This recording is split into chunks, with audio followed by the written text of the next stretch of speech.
하나님께서 우리에게 선물로 주신 것들이 있습니다. 여러분에게는 어떤 선물을 받으셨는지요? 정말 눈에 넣어도 아프지 않을 그런 자식이 이제 선물일 수도 있고요. 내가 가장 원하는 직장을 하나님이 허락해 주셔서 그 직장이 내게 선물이다 라고 여길 수도 있고요. 많은 공부를 할 수 있는 그런 기회를 주셔서 난 그것이 하나님의 선물이다 그래야 할 수도 있고, 최근에 집을 사거나 차를 사거나 또 여러 가지 많은 기대하지 않았던 것들이 내게 주어질 때 이게 하나님의 선물이구나 라고 느낄 때가 우리는 간혹 있습니다. 인생을 살다 보면 이렇듯 선물로 여겨지는 것들이 꽤 많이 있는 것을 봅니다. 자, 그런데 하나님이 우리에게 선물로 주신 것이다 할지라도 언젠간 때가 되면 다 내려놓고 돌아가야 할 때가 있음을 고백합니다. 이제 어릴 때 우리가 놀이터에서 열심히 놀고 또 그네를 타고 소리를 지르면서 놀 때에도 어머니가 이제 부르시죠. 밥 먹어라 그러면 이렇게 넓지는 않지만 아담한 놀이터에 아이들의 인적은 다 사라지고 흔들거리는 그네만 이렇게 남아있는 모습들을 보는 것입니다. 야고보 사도는 너희 생명이 무엇이냐라고 우리에게 질문하면서 너희는 잠깐 있다가 사라지는 존재다라고 말씀을 하십니다. 야고보 사도는 인간의 한계를 우리 스스로 우리가 깨닫지 못하면 참으로 많은 그 어려움을 경험한다라고 이야기하는 거예요. 종욕으로 땅의 소유를 얻기 위해서 계속해서 쟁취하고 다투고 싸우면서 말씀을 준행하는 자가 아니라 말씀을 입법자의 태도에서 또한 누군가를 판단하고 갈등하게 되고 상처를 주고 상처를 받는 일들이 우리의 삶 가운데 일어나게 되는 것을 보게 됩니다. 땅에 속한 것을 구하면서 정함이 없는 어떤 재물을 쫓아가면서 허탄한 것을 자랑하게 되는 것입니다. 어찌 보면 우리가 쌓아놓은 물질은 마지막에 다 다른 사람의 것이 되어질 것인데 그것을 얻기 위해 내가 그토록 뛰었나 할 정도로 많은 사람들은 세상의 것들을 쫓으며 살아가는 그런 인생을 살아왔고 지금도 살아가고 앞으로도 살아갈 것입니다. 자, 오늘 하나님께서 우리에게 삶의 지혜와 은혜를 주시기를 원하시는데 우리가 하늘의 지혜를 따라서 하나님의 말씀의 원리대로 살아가려고 한다면 우리는 분명 한 가지를 우리는 각오를 해야 됩니다. 반드시 어려운 일들을 우리는 경험하게 돼요. 우리가 말씀대로 살지 않으려 해도 어려움이 없는 건 아니겠지만 말씀대로 살아가려고 작정하는 순간부터는 이상하게 어려움이 항상 끊이지 않고 찾아오는 것들을 보게 됩니다. 한번 여러분의 인생을 한번 시험해 보세요. 내가 말씀대로만 내가 살아가겠습니다. 작정하면 이상하게 어려운 일들이 참으로 많이 따라오는 것들을 보게 돼요. 자, 야고보 사도가 서신을 썼던 대상은 흩어졌던 12지파의 초대교회 성도들이었습니다. 그리고 오늘날의 모든 성도들도 이 어려운 일을 우리는 경험하게 돼요. 왜요? 말씀대로 살려고 애쓰고 노력하다 보면 반드시 어려운 일이 찾아오기 마련인 것입니다. 그래서 오늘 야고보 사도는 형제들아 주께서 강림하시기까지 너희는 길이 참고 인내하라 라고 촉구하는 거예요. 오늘 본문의 말씀에는 참다, 인내하다 이러한 말씀과 관련되어 있는 단어가 총 6번이나 등장하는데요. 이 6번의 단어는 크게 두 가지로 구분이 되어집니다. 첫 번째는 시간의 경과에 해당하는 오래 참고 기다리고 인내하라 라는 말씀이 첫 구분이고요. 우리가 오랜 시간을 참 인내하며 살아가야 할 때가 있습니다. 뭐 잠시 왔다 사라지는 고통이라야 우리가 얼마든지 인내하고 견뎌낼 수 있잖아요. 그런데 너무나 오랜 시간을 이 고통이 우리에게 찾아오게 되면 사람들이 견딜 수 없어서 마음에 큰 아픔을 경험합니다. 또 두 번째는요, 두 번째 다른 인내는요, 환경적으로 어려움을 겪을 때, 우리를 압도하는 어떤 인생의 무게가 막 크게 느껴질 때, 그리고 무거운 그 짐이 나를 억눌러서 그냥 옴짝달짝 할 수 없을 때, 그것을 인내해야 하는 상황들도 있어요. 그래서 시간의 어떤 인내가 있고 어떤 상황의 환경적인 인내가 있다라는 겁니다. 여러분, 기다림의 시간이 우리에게는 반드시 필요합니다. 그렇다면 여러분은 지금 어떠한 것을 인내하고 계시는지요? 지금 여러분이 가장 인내하는 것은 무엇인지 한번 떠올려 보시기를 바랍니다. 나는 이것이 기다리기가 너무 힘들어. 나는 이 인내의 시간을 지금 감내하고 있어 라고 떠오르는 여러분일 것이 있을 거예요. 사도는 오늘 우리에게 이렇게 합니다.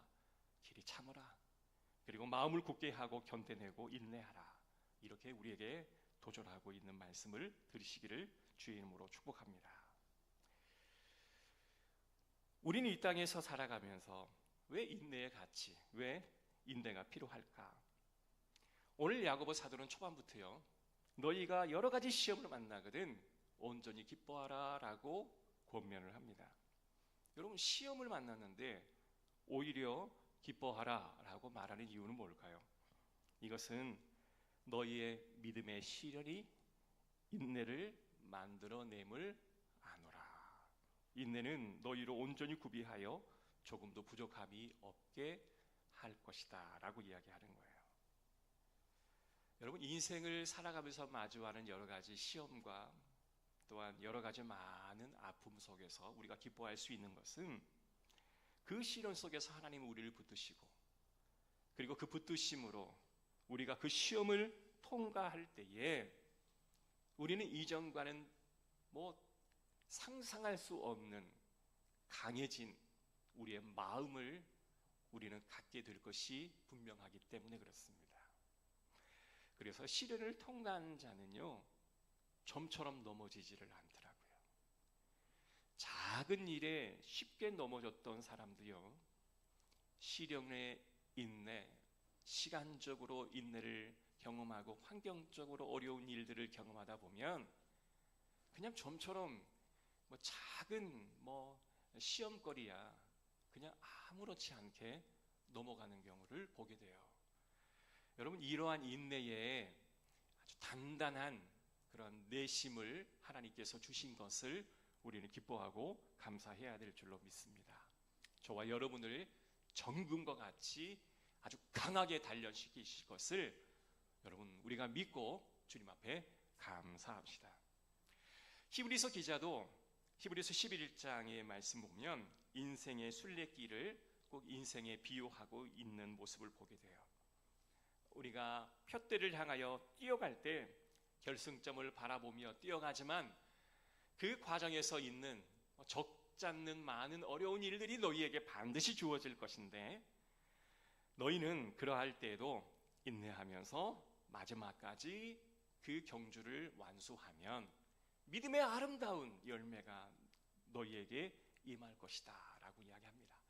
자, 인내하고 계시는 우리 모든 성도 여러분, 조금만 인내합시다. 그리고 조금만 참아냅시다. 그리고 조금만 견뎌냅시다. 그러면 하나님께서 반드시 저와 여러분을 전금과 같이 단련하게 할 것이고, 마지막 그 결승 지점에 놀라운 하나님의 그런 결실의 은혜가 부어지게 될 줄로 믿습니다. 아멘.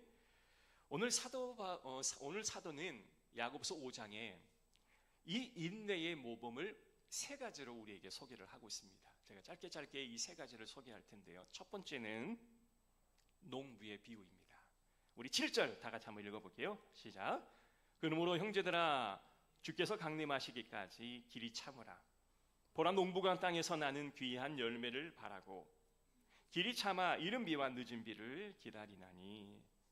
자, 농부의 예를 지금 인내의 예로 들고 있습니다. 이 팔레스타인은 굉장히 척박한 땅이라고 잘 알고 있죠. 농부가 한 해 동안 이제 키울 작물을 결실을 맺기 위해서 그 척박한 땅에다가 씨를 뿌립니다. 그러면 1년 내내 비가 오는 것이 아니라 이른 비와 늦은 비가 내리게 되는데, 이른 비는 10월에서 12월 사이에, 그리고 늦은 비는 4에서 5월 사이에 비가 한번 쏟아진 다음부터는 내내 건기가 되는 거예요.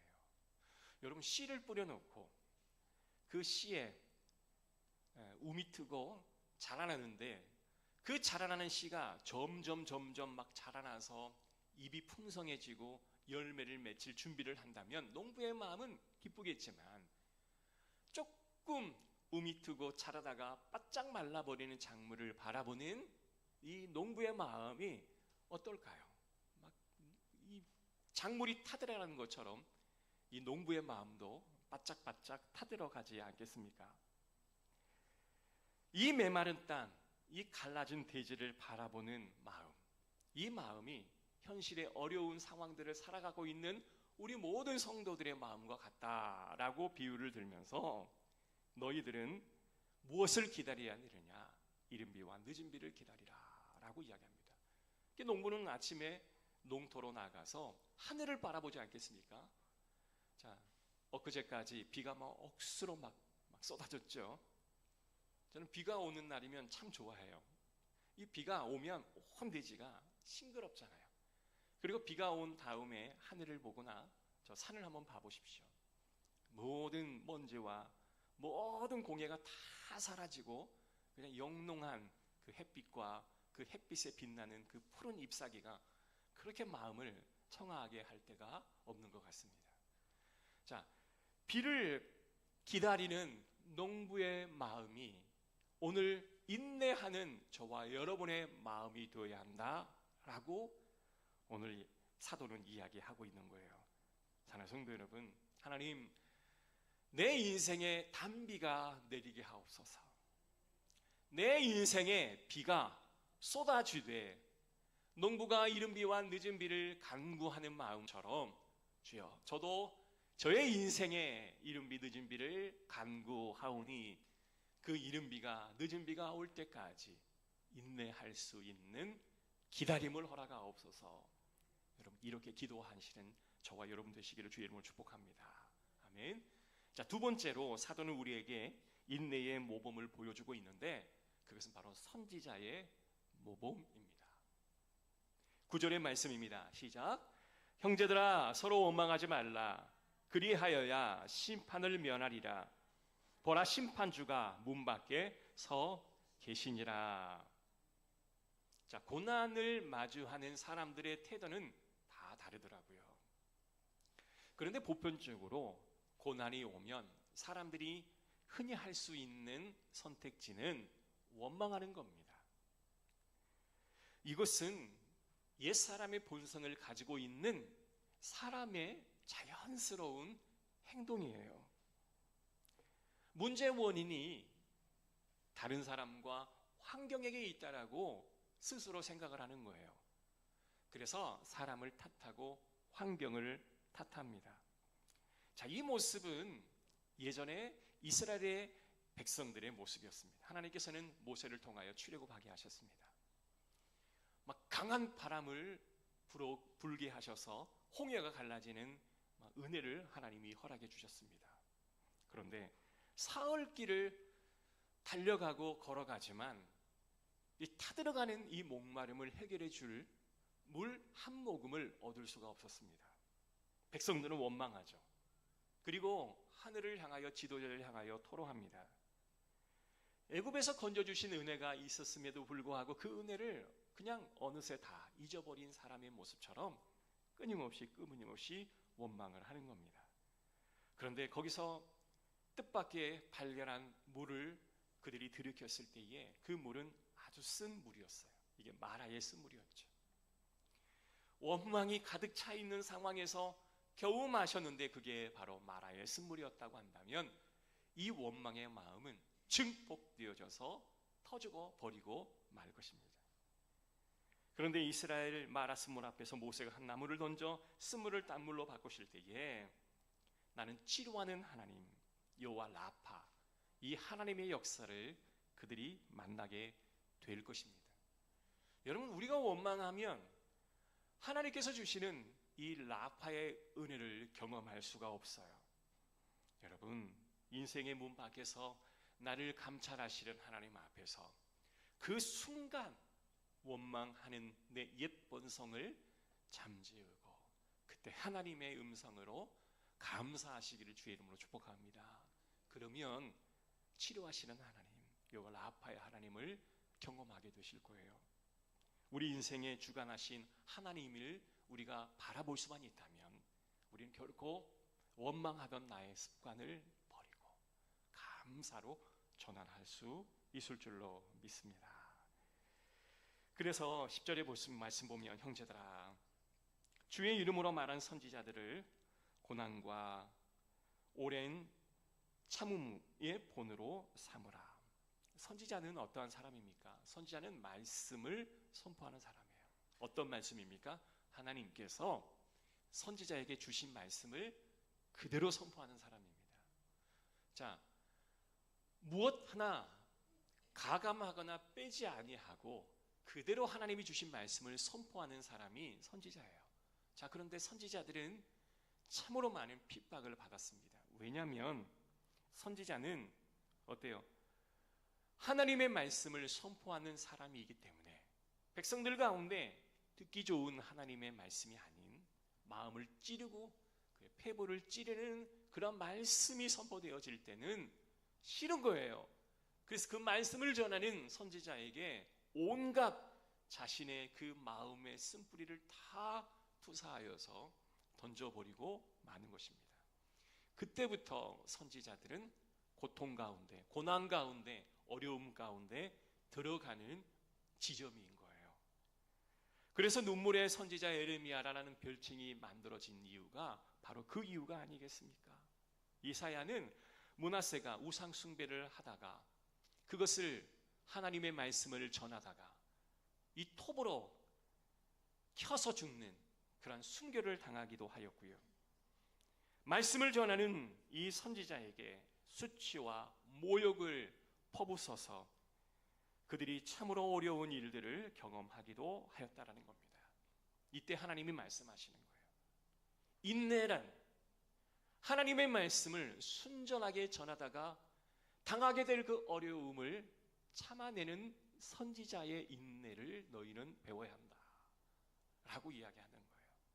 사랑하는 성도 여러분, 선지자의 인내를 본받기를 주의 이름으로 축복합니다.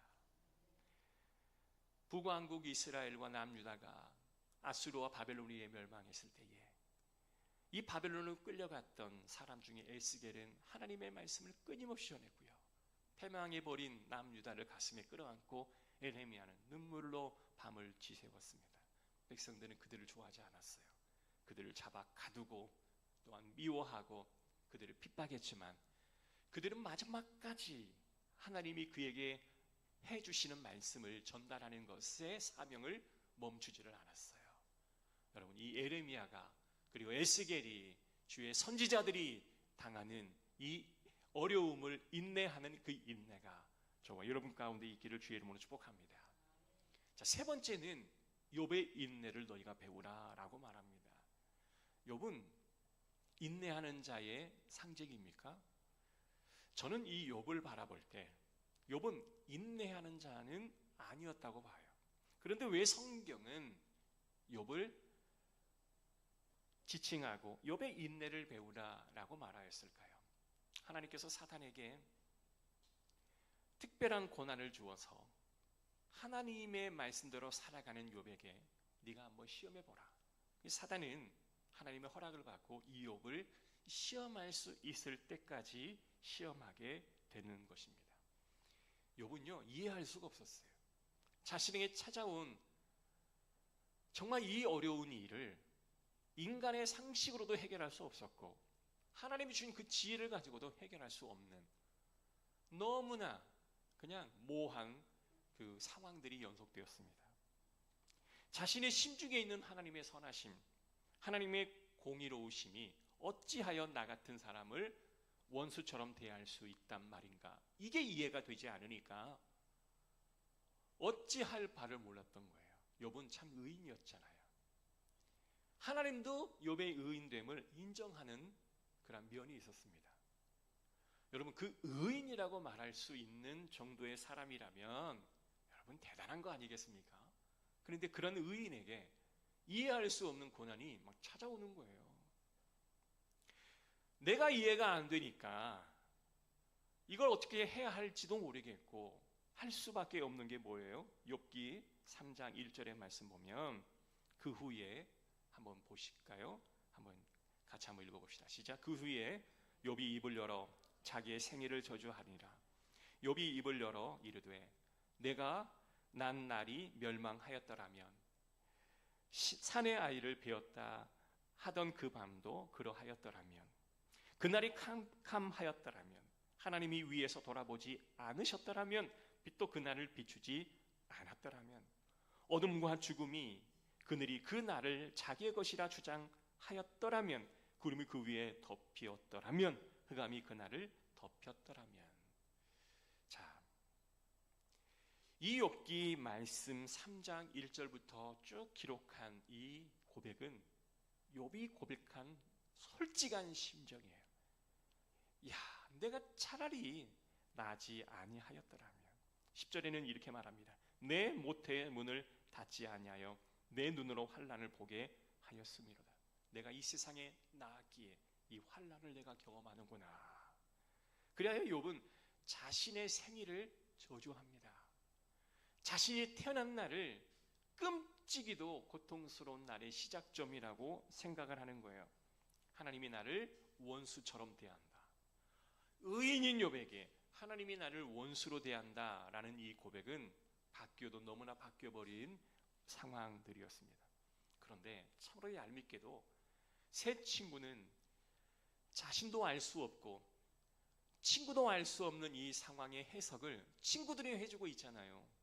그러니 욥은 도저히 그것을 받아들일 용기가 없었습니다. 그래서 세 차례나 그 친구들과 논쟁을 하면서 자신을 변호하고 때론 정죄하고 때론 판단하면서 내 안에 막 자아와 자아가 막 부딪히는 거예요. 그래서 견딜 수 없는 막 파열음이 생겨나게 되고 하지 않아야 할 말을 하게 되고 그리고 자신의 감정을 막 쏟아붓는 일들이 그 고난의 현장 속에서 친구들과 욥 사이에서 일어나는 현상들이었습니다. 이런 욥이 무슨 인내를 했단 말입니까? 여러분, 욥이 인내한 거 맞습니까? 욥은 인내하지 않았어요. 하나님을 향하여 해서는 안 되는 이야기를 막 쏟아붓는 욥이었습니다. 그래서 욥은 인내했다라고 보기는 어려워요. 그런데 하나님은 욥의 인내를 배우라라고 우리에게 말씀합니다. 그렇다면 우리가 보는 욥의 모습과 하나님이 보시는 욥의 모습의 차이점은 과연 뭘까? 사랑하는 성도 여러분, 우리는 욥의 10분의 1의 고난도 경험하지 않습니다. 그러나 우리는 욥이 하는 그 원망에 한 100%, 200%, 1000%의 원망을 하는 사람이 바로 저와 여러분입니다. 그런데 하나님이 욥의 인내를 배우라 하는 마지막 지점의 이 한 가지입니다. 욥은 하나님께 다 항변하고 자신의 내면을 다 쏟아부었지만 결코 하나님을 떠나지 아니하였다라는 거예요. 욥은 결코 하나님의 곁을 떠나지 않았다라는 거예요. 이게 바로 하나님이 보시는 욥의 인내의 아름다운 결정체라고 말씀하는 거예요. 사랑하는 성도 여러분, 우리는 원망하지 않을 수 있어요. 어려운 환경 속에서 그래 인내해야지. 내가 정말 주님의 말씀대로 살아야지. 그렇게 이야기하면서 결국은 하나님의 곁을 떠나버리는 사람도 있지 않겠습니까? 근데 욥은 하나님의 곁을 떠나지 않았어요. 그럴 때에 하나님께 딱 붙어 있을 때에 비록 항변도 하고 원방도 하고 다툼도 하고 싸움도 하지만 결국은 하나님의 곁을 떠나지 아니할 때 하나님은 결국 하나님이 이 온 만물을 창조하시고 다스리시고 욥의 너의 인생에 철저히 개입하셨다. 지금까지 너의 인생을 축복하고 계시다라는 사실을 욥에게 다 보여줍니다. 그래서 욥이 정말 하나님을 높이 찬양하게 되어진 거예요. 그가 잃어버렸던 모든 재산들, 그가 잃어버렸던 모든 자녀들을 축복으로 부어주기 시작하시는데 정말 욥이 감당할 수 없는 그 축복으로 하나님이 부어주시는 거예요. 근데 그 부어주시며 한순간에 막 부어주시기 시작하는 거예요. 사랑하는 성도 여러분, 욥의 인생을 살아가는 저와 여러분 오늘 우리에게 말씀하시는 그 한마디, 여호와 곁을 떠나지 말라. 여호와 곁을 떠나지 말라. 주님은 까닭없이 저와 여러분을 위해 죽어주셨지 않습니까? 왜요? 화목 제물이 되셔야만 우리를 하실 수 있기에 그분은 십자가에서 우리의 화평을 위해 죽어주셨습니다. 여러분, 이 고난으로 이 화평을 깨는 일이 없도록 저와 여러분의 은혜가 넘치기를 주의 이름으로 축복합니다. 적어도 이 고난은 하나님이 테스트로 주시는 것도 있고 사단이 우리를 유혹하기 위해 주신 것일 수도 있겠지만 이 고난은 결코 화평을 깨는 도구가 되어서는 아니 됩니다. 가정의 화평이 깨서도 안 되고 교회 공동체의 화평이 깨져서도 안 되고 하나님의 놀라운 나라의 화평이 깨져서도 안 되는 거예요. 그래서 마지막까지 믿음의 선한 경주를 하는 우리 열림원 교회